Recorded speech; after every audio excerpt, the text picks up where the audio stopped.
Hello guys, ayan, pakita ko lang sa inyo ang tanim ng aking darling, ang kanyang pinagkakaabalahan kapag siya ay walang trabaho. Ayan guys, nakikita nyo naman ang kanyang tanim. Mainit na yan guys sa palibot kasi nga po dito sa amin ay may kambing, may kalabaw, ayan, minsan po ay nakakalingat ang may-ari ay nandini na po. Kaya ang nilagyan po ng net, ayan, para pag siya ay bumunga, hindi siya mapuntahan ng anumang ibang hayop, para hindi siya, para mapakinabangan, sabi ganun. Kasi ilang beses na kami nagtanim, hindi mapakinabangan. Sampul, kamuti. Tapos yung tanim kami ng kamuti, nakain lang ng hayop. Kaya ang ginawa ng aking darling, ayan, palibot. Dito lang yan sa piling ng bahay namin guys. Inanuhan niya, binakudan, ayan. Pakita ko muna sa inyo ang mga tanim. Ay, ako pili may magtatali. Nag-umpisa na ako guys, ayan. Tinalian ko na yung mga ibang mga malalaki na kamatis, ayan, kasi naghahapay-hapay na siya. Sabi ko nga ay sobrang taba ng iyong kamatis. Sabi ko. Ayan guys. Medyo kinanalanan kasi at matubig dito masyado sa amin pag kaunting ulan lang, ayan. Kaya hindi pwedeng pabayaan ang ating tanim para tayo may magulay at hindi na tayo bibili. Ayan guys. Tara dun sa bandron. Ayun.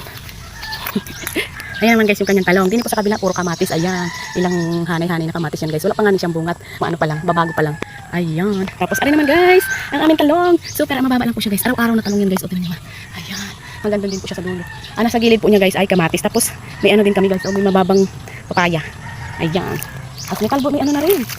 Siguro ito malapit na itong bumunga guys. O sili. Ayan. Tapos arayan. Ang gaganda ng talbos namin. Ang kamote. May matatalbos na kami. May ilagay na sa sinigang. Sabi ka. Sinigang na isda. Oh my God. Ayan. Nakakatuwa naman ang tanim ng aking darling. Ayan guys. Ayan. Ang munting garden ng aking darling. Thank you guys. Thank you for watching. Ako'y maggagamas muna at medyo madamo na yung kamatis at saka nahapay na rin po yung ibang kamatis. Kailangan na rin talian. Ayan.